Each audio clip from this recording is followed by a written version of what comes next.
There's a pretty young girl in a beautiful dress, looking so divine. All right, we're here at the Blue Calf and we're talking to Julia Henning, who's had a relatively successful career and she's about to do an album launch.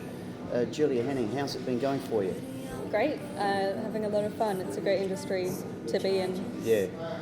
Just, writing songs. We've just finished the album, so I just literally listened to that a few days ago in its entirety, and it's just such a great feeling, having written the songs, cried over the songs, recorded the songs for 20 days in Coolangatta, and then mastered them in Melbourne to finally hear that product just in your car. Yeah.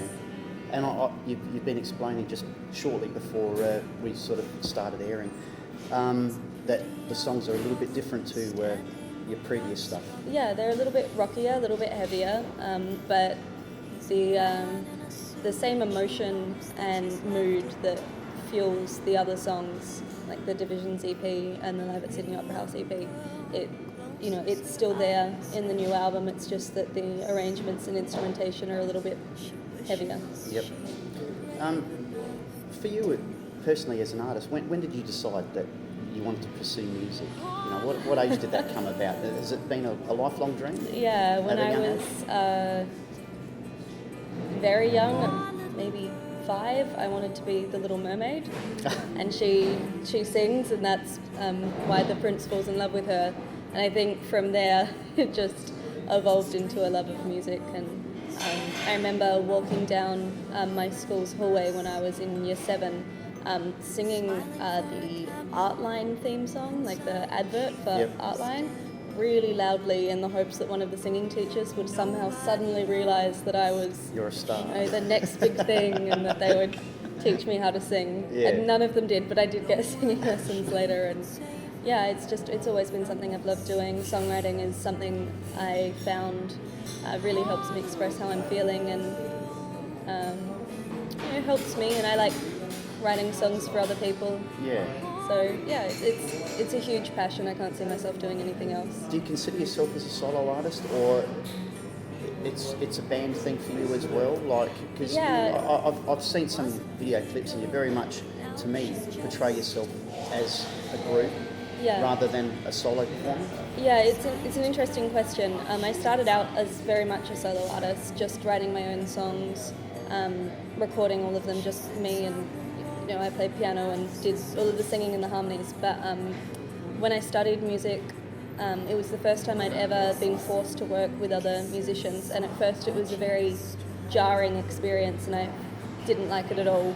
But through that, I found the right musicians to work with, who are now in my band, and I really enjoy working with talented people that can bring so much more to my songwriting than I could by myself. So the band it's Julia Henning, so it is me, but I don't want to be like a whole lot of other artists that claim to be solo artists when so much of the writing is done as a group, or they've had the same band for so long. That feels dishonest to me. So I make quite a point of showing the band that is behind the scenes and everything that they do, because they deserve that. They're amazing musicians, all in their own right. The video clips.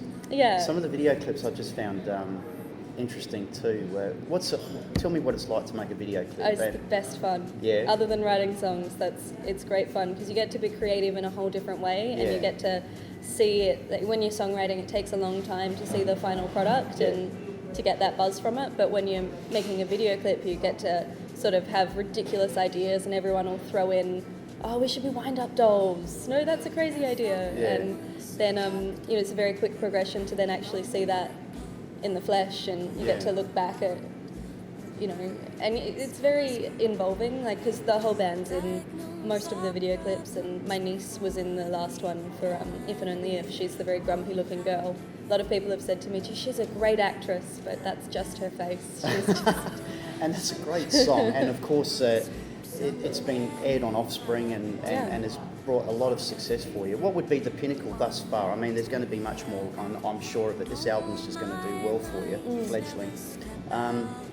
But playing at the Sydney Opera House, that would have to be a major highlight of your career, Yeah, wasn't it? that was very intimidating. Yeah. But when you're on that, I had laryngitis actually for both of those shows, which was horrifying. You wouldn't have thought that. I'm because glad nobody's picked that. No, because I listened to your version of Running Up the Hill, and I love Kate Bush, and you gave it every bit of justice, and I think too, one thing that I get a little bit frustrated about with when artists do other people's songs, I've seen, you watch X Factor and you can see somebody perform, let's say for example, Don't Let Me Down by John Lennon, and they've got a smile on their face. Yeah.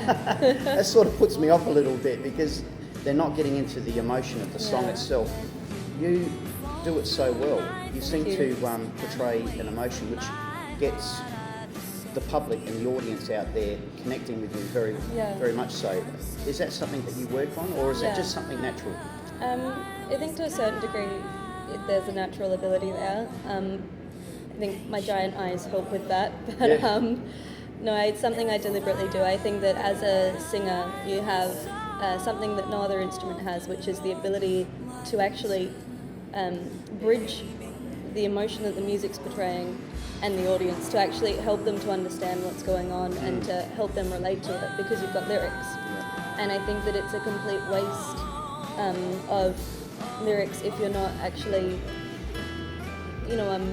emoting them. Yeah. Because, like you said, I hate it when there are some beautiful jazz songs that a lot of people do scat solos in, and smile and bounce around the stage, and a lot of them are incredibly sad, and it is very jarring for me to see that and to go, well, this song is actually about slavery, and you're dancing around the place and doing a happy scat. Like, that doesn't fit right for me. I do have a cabaret background though.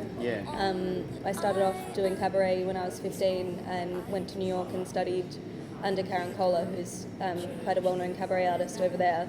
So cabaret is all about connecting with the audience and emoting. It's sort of like musical theatre, but in a much more intimate context. It is, and I love it, but I really wanted to do my own originals. But it does mean that when I do my own originals, I bring that cabaret training to how I perform. You can see it come to light even with your video clips. Thank you. I think that gives you an upper edge, I guess, above a lot of other artists. With your music, tell us about with this album launch. You went onto the Possible site. You were asking for pledges. It went well for you. It went great. Went far better than we expected. We were hoping that we'd get everything, but we weren't really sure.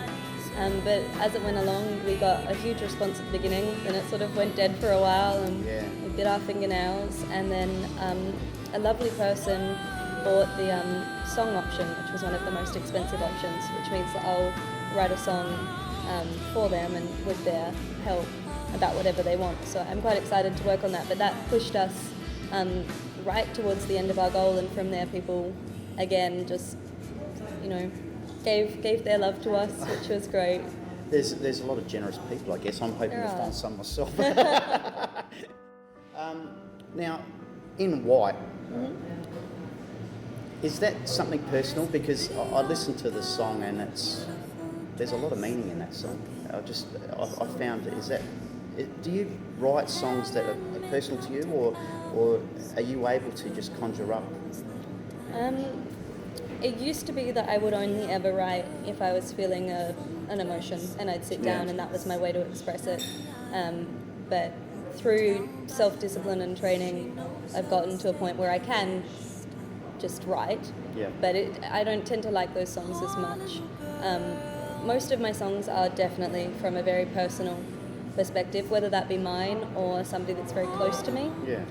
One of the new songs on the album isn't about me at all, but is in fact about one of the other band members who went through something, and I sort of used that inspiration from being so close to them and talking to them about it to write a song for them, which is a lovely experience for me. But the Divisions EP is all different again. All me. Oh, yeah. All personal. All right. Although when I am writing, I try to keep in mind that I want other people to be able to relate to it and to be able to, find that it brings some meaning into their lives as well. Yeah, you can semi-detach it so it can make it personal for the other right. person too. Yeah. So I do keep that in mind. Yeah, that's great. Are you up for the challenge? The challenge? The challenge. You don't have to. You can say no. No, I don't usually say no. The top 5 stupid questions. All right. I can do this. You can do it. Let me see if I can read it first. What would you do to get rid of an obnoxious pest of the humankind? So this is an annoying person? Yeah. Okay. A, beat him/her with a hammer. B, abruptly scream in his/her face. C, politely show him/her the door.